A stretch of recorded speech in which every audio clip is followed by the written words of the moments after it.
Bom, e neste congresso chegou a hora de abordarmos segmentos ligados à área do higienista ocupacional. E começamos com os setores econômicos, agropecuária e mineração. Convidamos a nossa presidente, Valdenise de Souza, para a mediação, para comandar este tópico. Prometo que meu dia é hoje, os outros dias vocês não vão me ver muito aqui. Para participar do painel, então quero convidar o Felipe da Silva de Oliveira, micotoxinas na indústria do café. Boa tarde a todos, boa tarde a todas. Bom, é um prazer estar aqui. Eu sou o Felipe. Eu estou pesquisador de pós-doutorado e também atuo como professor no Centro de Referência IFSU de Minas UFLA, no estado de Minas Gerais, né? É um prazer estar aqui. Obrigado novamente pelo convite. É uma honra. E vamos falar hoje sobre um assunto que é bastante interessante. Eu tenho certeza que a maioria de vocês, de nós que estamos aqui hoje, a gente aprecia um bom café, um café especial, um café bem preparadinho, com um aroma. Daqui a pouquinho tem um café, né, Valdenise? Né?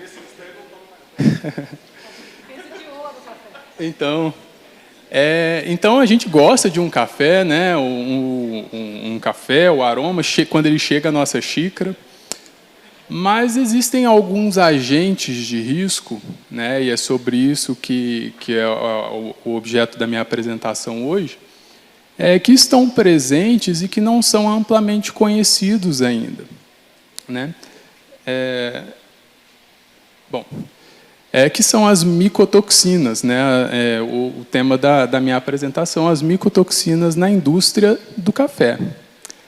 Eu gostaria para que a gente começasse, que a gente refletisse sobre essa pergunta, observando para essa imagem que está sendo projetada. O que contém nessa poeira? Sílica?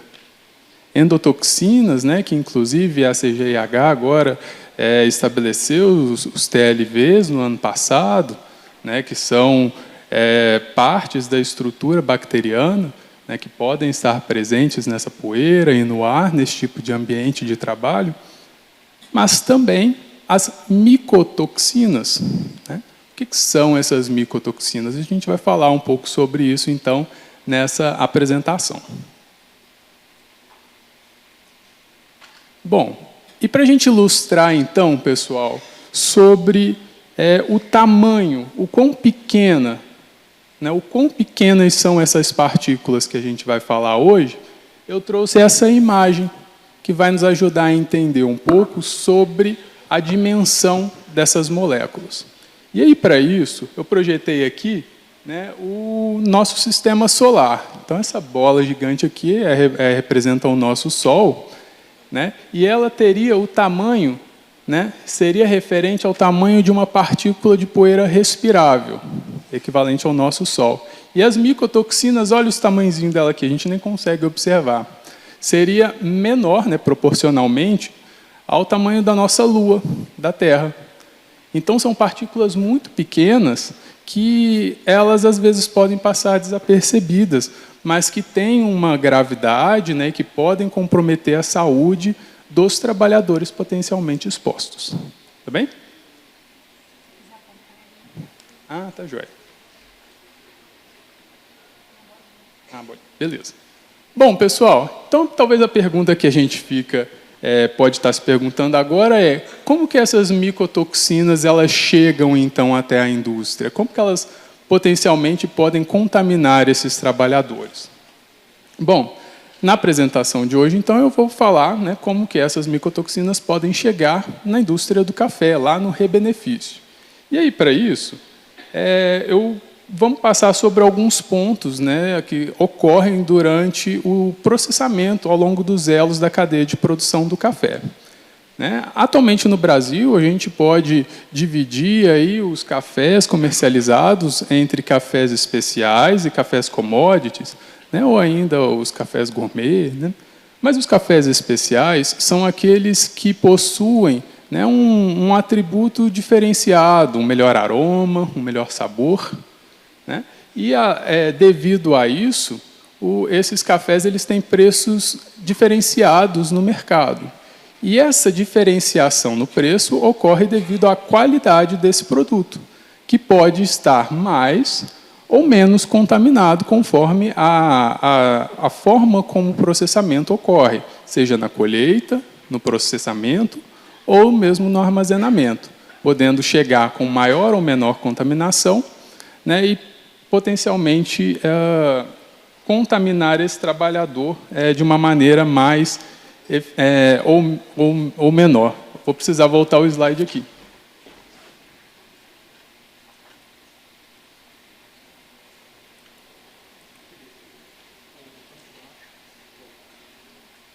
Ótimo. Bom, então olha só, pessoal. Os cafés especiais, eles podem ser colhidos de duas maneiras, né? Eles podem ser colhidos de maneira mecanizada ou eles podem ser colhidos de maneira manual. E os cafés que são colhidos de maneira manual, eles podem entrar ou não em contato com o solo.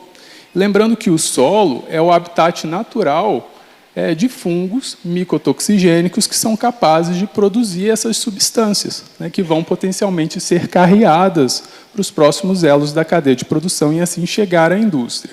Então, alguns trabalhos demonstraram esse fato, né, que a exposição prolongada com o solo ela está associada a uma maior concentração de ocratoxina A, que é uma dessas micotoxinas, uma bastante conhecida para a área do café.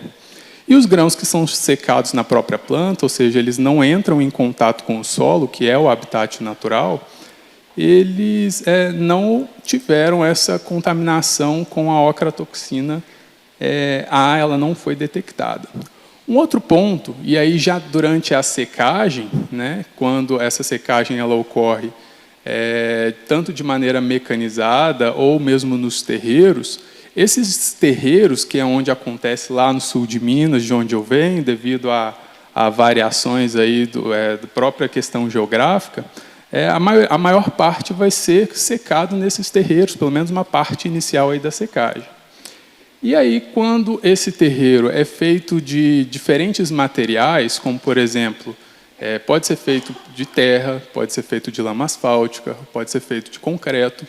Se esse terreiro ele é feito com um material que tem essa presença desses micro-organismos, ele pode provocar uma contaminação nos grãos que vão ser levados para os elos posteriores. Bom, e os cafés de varrição, que são aqueles cafés que entram ali em contato, né, com o solo durante um período prolongado, aí de poucas horas a até dias, dependendo, eles já chegam para a secagem com uma alta concentração dessas micotoxinas. Então, essas micotoxinas elas são carreadas entre os elos de produção e, assim, elas podem chegar lá na indústria do rebenefício. Bom, agora no slide que já estava, né? Aqui eu apresentei a sequência nessa coluna eu apresentei a sequência dos processos que ocorrem. Quando o café está lá na planta, na fazenda, e aí ele passa pela parte de colheita, que pode ser mecanizada ou não. Depois ele vai para o processamento, né, que é o benefício que muitas das vezes ainda ocorre dentro da própria unidade, para que depois ele passe para os próximos estágios, né, indo para a indústria de rebenefício e, posteriormente, para a indústria de torrefação, de torre e de moagem do café. Bom, então são várias etapas, né, e o Brasil, que é o maior produtor de café do mundo, para que consiga realizar toda essa demanda, envolve uma grande quantidade de profissionais, de trabalhadores envolvidos nessas atividades. E aqui, então, eu trouxe dados do CAGED, referentes ao ano passado, que mostram para a gente essa quantidade de trabalhadores nas diferentes áreas. Então, por exemplo, a gente pode observar que são mais de 150 mil trabalhadores envolvidos, né, nas diferentes áreas, nos diferentes elos, para que o café chegue lá na nossa xícara, né? Mais de 150 mil trabalhadores, então, expostos a essas substâncias que, né, em determinadas concentrações, podem, então, trazer aí, malefícios à saúde desses trabalhadores. E um outro ponto também, que eu gostaria de ressaltar, é sobre a movimentação dos grãos, né? Como que essa poeira ela é formada e como que ela vai carrear essas micotoxinas. Quem conhece essa área de benefício do café sabe que essa indústria tem uma grande geração de poeira, né, que aí muitas vezes movimenta dezenas de toneladas de grãos por dia, né, e estima-se que entre 0,1% e 1% do material granular que entra na indústria, ele venha se transformar, né, em poeira. Então, é uma grande quantidade de poeira que tem nesse tipo de atividade. E essa poeira ela é formada devido à ruptura dos grãos, né, devido à movimentação, o atrito do grão com o próprio grão e do grão com o maquinário.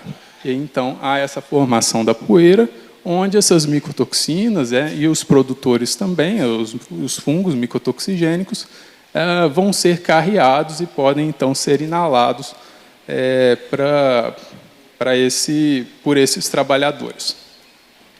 Passando, então, rapidamente sobre alguns pontos, né, os riscos químicos de origem biológica, que são essas micotoxinas, como a gente sabe, o risco químico ele é a probabilidade de exposição ocupacional aos agentes químicos. Então, esses químicos de origem biológica, eles são agentes químicos, né, essa exposição ocupacional aos agentes químicos, que vem, né, desse material biológico, desses fungos produtores de micotoxinas que estão presentes nessas atividades, nas diferentes atividades de processamento do café. As micotoxinas são metabólitos secundários produzidos por fungos. O que isso significa? São substâncias que esses fungos produzem devido ao estresse, devido à quantidade de água presente, e essas substâncias podem, então, trazer aí malefícios que a gente já fala quais são eles. Outro ponto bastante importante são as vias de exposição.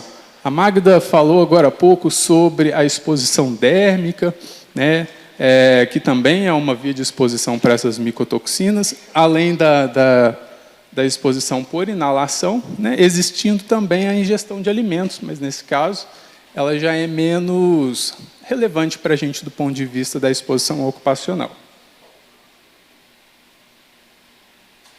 Outro ponto importante é a quantidade de material que é manipulado, né? Quando a gente está tomando em casa um café, a gente ali vai manipular poucos gramas de café, esse café já está torrado, né? Então já passou ali por uma redução considerável da quantidade de potenciais micotoxinas que poderia haver. Mas o trabalhador que está manuseando esses produtos, esses grãos, ele manuseia dezenas de toneladas, o que pode possibilitar ainda uma maior chance desse trabalhador se contaminar com essas substâncias, caso elas estejam presentes em grandes quantidades. E as principais micotoxinas são essas que eu projetei aqui, a ocratoxina A, a aflatoxina B2, fumonizina B2 e a zearalenona, que estão presentes nesse tipo de produto, que é o café. Pessoal, já encaminhando então para o final, para a gente já poder nos adequar aí para o nosso coffee break, né, e para as perguntas daqui a pouco, onde que a gente pode encontrar mais informações? Reforçando o que a Valdenise já trouxe para a gente, né? Recentemente, nessa última edição da revista ABHO, na 79ª, a gente publicou um trabalho, né, que traz essas informações sobre quais são os principais setores econômicos onde a gente pode potencialmente encontrar essas substâncias que são chamadas de micotoxinas, que algumas delas, inclusive, já são caracterizadas, né, na IARC, na International Agency for Research on Cancer, como cancerígenos para humanos, no grupo 1.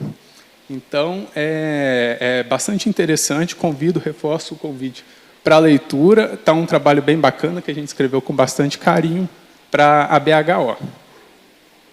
Essas são as referências que a gente utilizou para a apresentação. Obrigado, pela atenção. Deixo aqui o meu contato, o meu QR Code para acessar as minhas redes sociais. Será um prazer e uma honra poder ter vocês conectados comigo lá. Obrigado.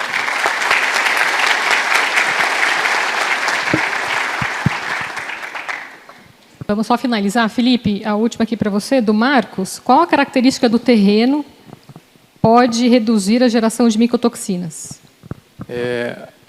Tem alguns estudos que mostram que os terreiros de... Terreiro, né? Acho que é terreiro mesmo. Terreiro. Os terreiros, né, onde ocorre o processo de secagem, esses terreiros eles vão ser, muitas das vezes, feitos de concreto já suficiente para poder diminuir consideravelmente a presença dos micro-organismos e, assim, também, consequentemente, a presença das substâncias produzidas por eles, que são as micotoxinas. Então, terreiros de concreto são mais baratos que de lama asfáltica e já reduzem significativamente essa presença desse micro-organismo. E lembrando que a micotoxina não voa, né? Então, a gente tem a exposição à poeira e a poeira tem a micotoxina. Então, quem não leu, para os membros já está disponível no site da BHO e mais futuramente vai estar liberado para download para todo mundo. Leiam, que é muito interessante, para a gente sair do nosso dia a dia. Eu desconhecia e foi muito, muito interessante conhecer esse mundo. Apesar de não ter limite de exposição, a gente precisa sempre pensar fora da caixa e fazer a higiene ocupacional. Quero agradecer mais uma vez a presença de vocês. Vamos entregar a Lei Orecim.